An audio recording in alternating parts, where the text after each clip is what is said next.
역대하 35장. 요시야는 예루살렘에서 주님께 유월절을 지켰다. 사람들은 첫째 달 14일에 유월절 어린 양을 잡았다. 왕은 제사장들에게 각자가 해야 할 임무를 맡기고 주님의 성전에서 할 일들을 잘 하도록 격려하였다. 왕은 또 주님께 거룩하게 구별되어서 온 이스라엘을 가르치는 레위 사람들에게도 다음과 같이 지시하였다. 거룩한 궤는 다윗의 아들 이스라엘의 솔로몬 왕이 지은 성전 안에 두도록 하십시오. 이제부터 당신들은 그 궤를 어깨에 메어 옮기지 않아도 됩니다. 당신들은 다만 주 당신들 하나님과 그의 백성 이스라엘을 섬기는 일만을 맡게 됩니다. 당신들은 이스라엘의 다윗 왕이 글로 써서 지시한 것과 다윗의 아들 솔로몬이 글로 써서 지시한 것을 따라 가문별 갈래별로 준비를 하고 있다가 성소에 나가서 당신들의 친족되는 모든 사람의 가문의 서열을 따라서 또는 레위 가문의 서열을 따라서 이를 맡도록 하십시오. 당신들은 유월절 어린 양과 염소를 잡아야 합니다. 그리고 당신들은 스스로를 정결하게 하십시오. 그리고 동족을 위하여서도 준비하십시오.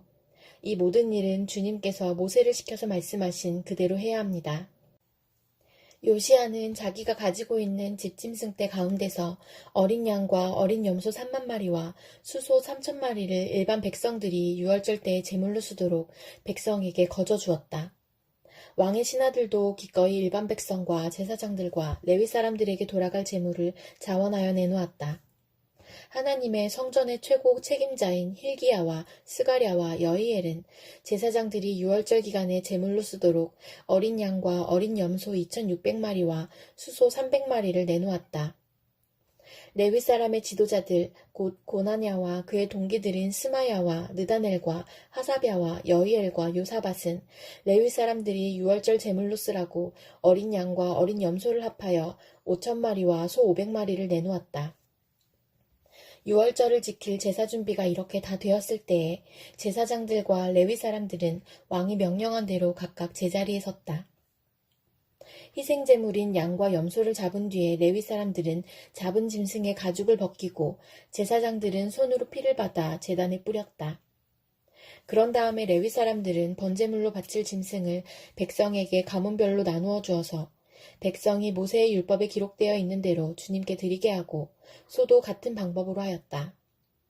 레위 사람들은 유월절 어린 양을 규례에 따라서 불에 굽고 나머지 거룩한 제물은 솥과 가마와 냄비에 삶아 모든 백성에게 속히 분배하였다. 이렇게 하고 난 뒤에 그들은 자신들과 아론의 자손 제사장들 몫을 준비하였다. 그것은 제사장들이 번제로 바치는 짐승들을 불에 태우고 희생제물에 기름기를 태우느라고 밤까지 바빴기 때문이다. 그래서 레위 사람들은 자신들과 아론의 자손 제사장들 몫을 준비하였던 것이다. 노래하는 사람들 곧 아삽의 자손은 다윗과 아삽과 헤만과 왕의 선견자 여두둔의 지시를 따라 각자 지정된 자리에 서 있었고 문지기들은 각자가 책임 맡은 문을 지키고 있었다. 노래하는 사람들이나 문을 지키는 사람들이 그들의 근무 장소에서 떠나지 않아도 되었던 것은 그들의 친족 레위 사람들이 그들의 몫을 준비하여 주었기 때문이다. 이와 같이 그날에 요시야 왕이 명령한 대로 모든 일이 다 잘 준비되어 주님께 예배를 드릴 수 있었다. 사람들은 유월절을 지키며 주님의 단에 번제를 드렸다. 그때 거기 모인 이스라엘 자손은 유월절을 지키고 이어서 이래 동안 무교절을 지켰다.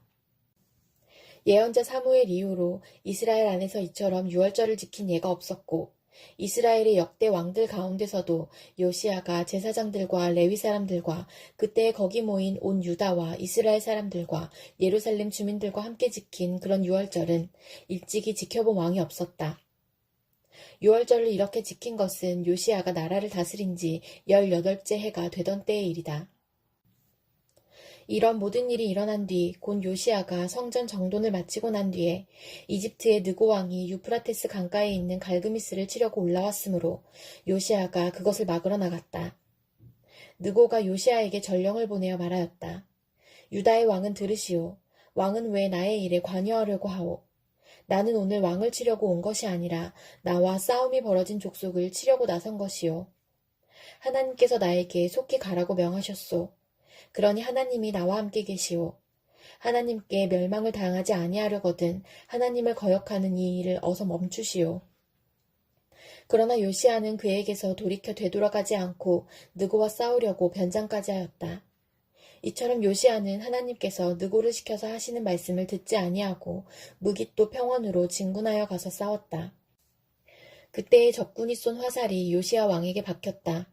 왕이 자기 부하들에게 명령하였다. 내가 크게 다쳤다. 내가 여기서 빠져나가도록 나를 도와라. 그는 부하들의 부축을 받으면서 자기의 병거에서 내려 그의 부사령관의 병거를 타고 예루살렘으로 돌아와 숨을 거두었다. 사람들은 그를 그의 조상들의 묘에 장사하였다.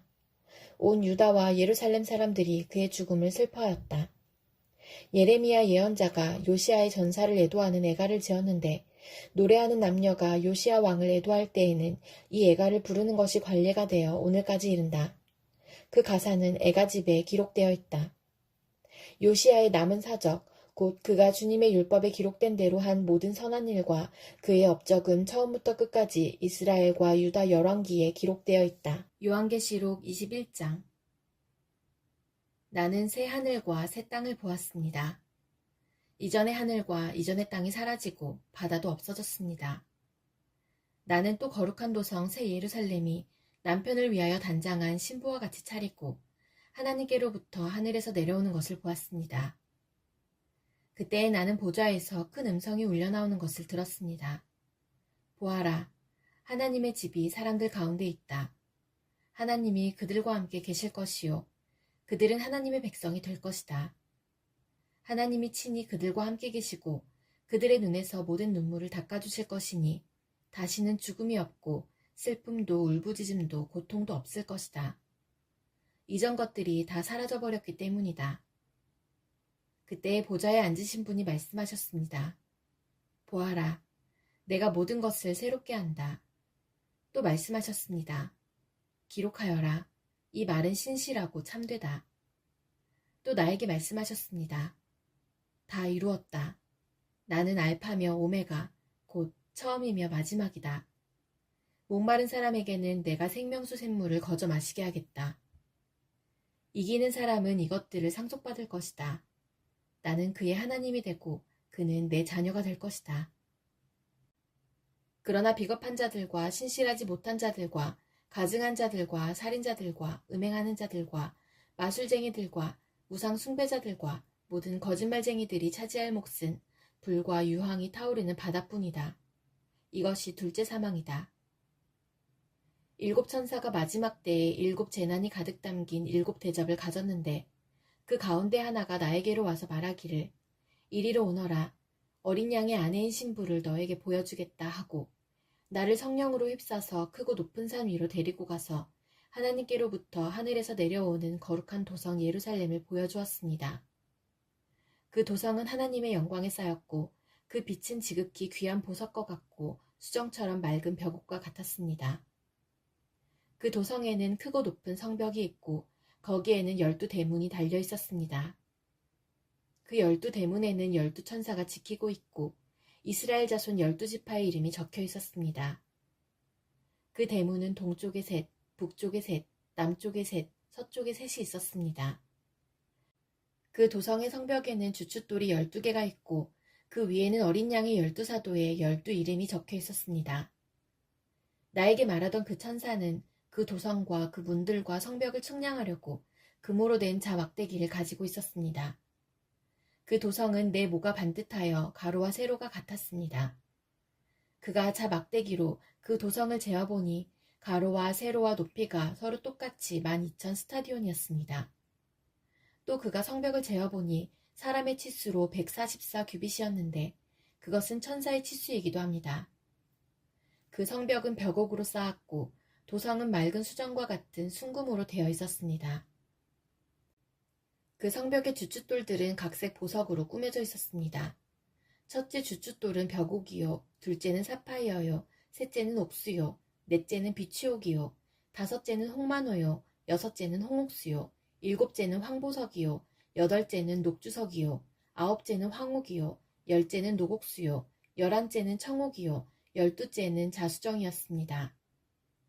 또 12 대문은 12 진주로 되어 있는데 그 대문들이 각각 진주 1개로 되어 있었습니다.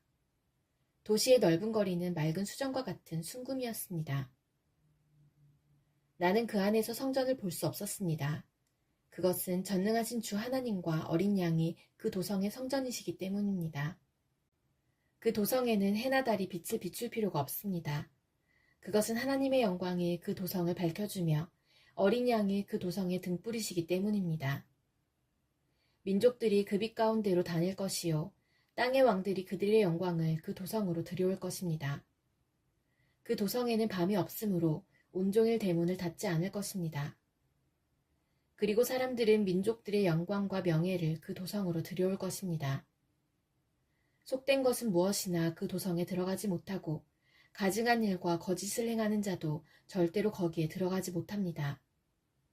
다만 어린 양의 생명책에 기록되어 있는 사람들만이 들어갈 수 있습니다.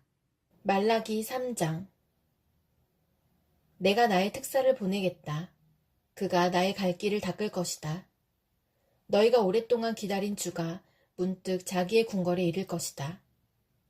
너희가 오랫동안 기다린 그 언약의 특사가 이를 것이다. 나 만군의 주가 말한다.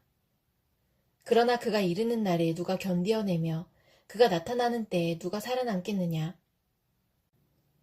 그는 금과 은을 연단하는 불과 같을 것이며 표백하는 잿물과 같을 것이다. 그는 은을 정련하여 깨끗하게 하는 정련공처럼 자리를 잡고 앉아서 레위 자손을 깨끗하게 할 것이다.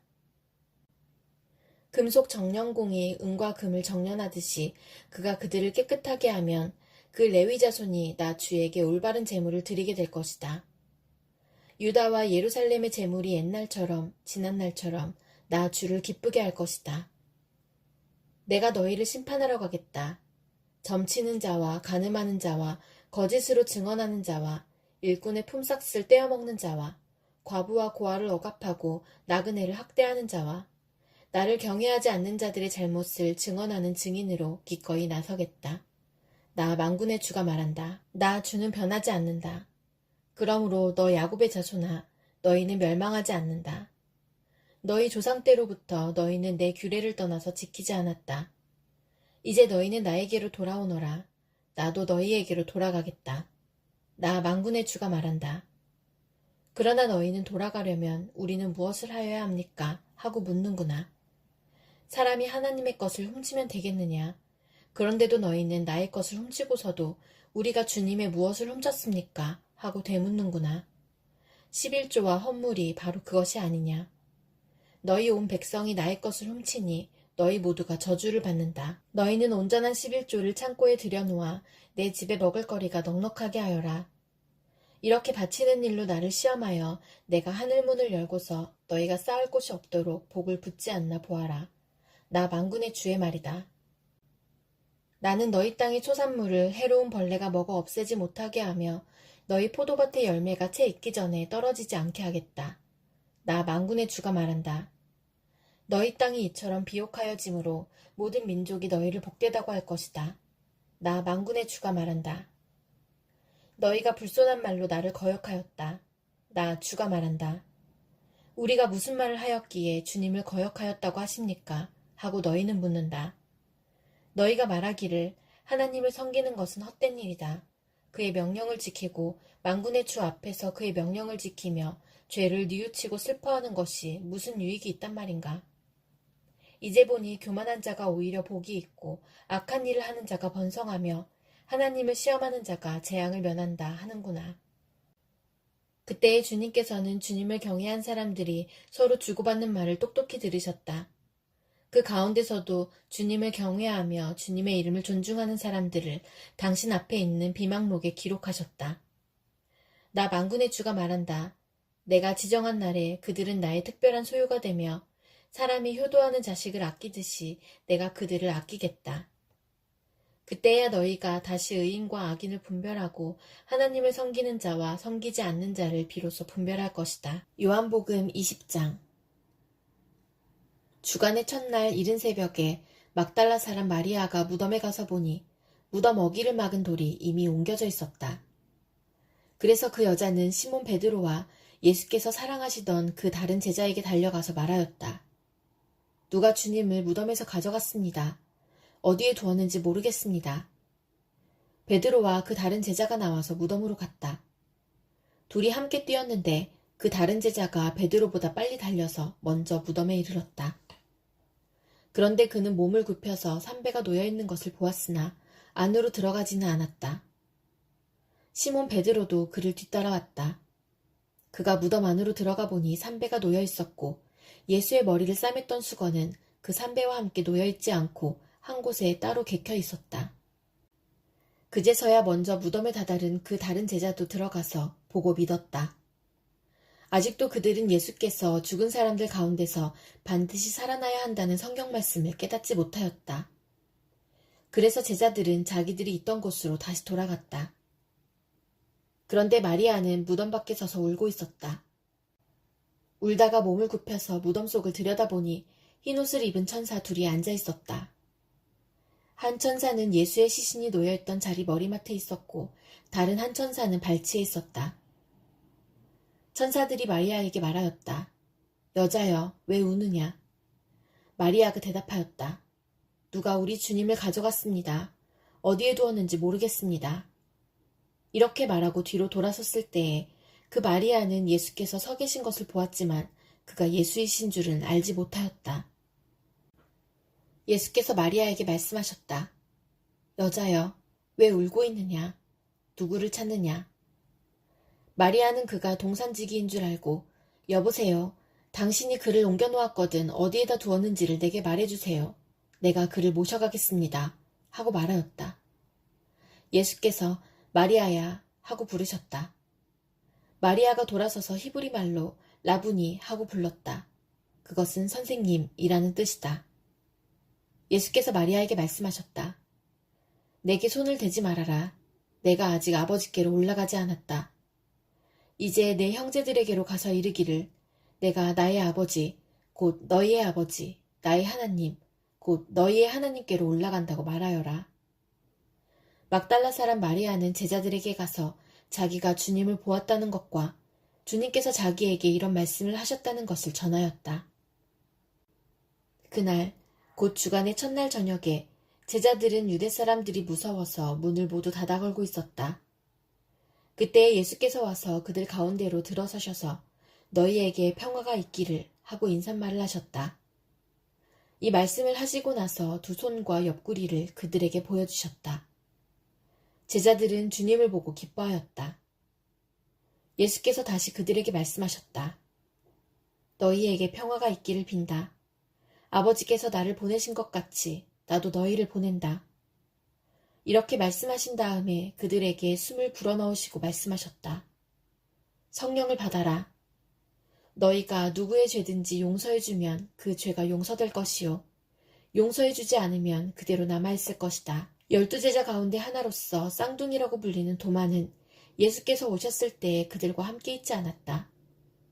다른 제자들이 그에게 우리는 주님을 보았소 하고 말하였으나 도마는 그들에게 나는 내 눈으로 그의 손에 있는 못자국을 보고 내 손가락을 그 못자국에 넣어보고 또 내 손을 그의 옆구리에 넣어보지 않고서는 믿지 못하겠소 하고 말하였다.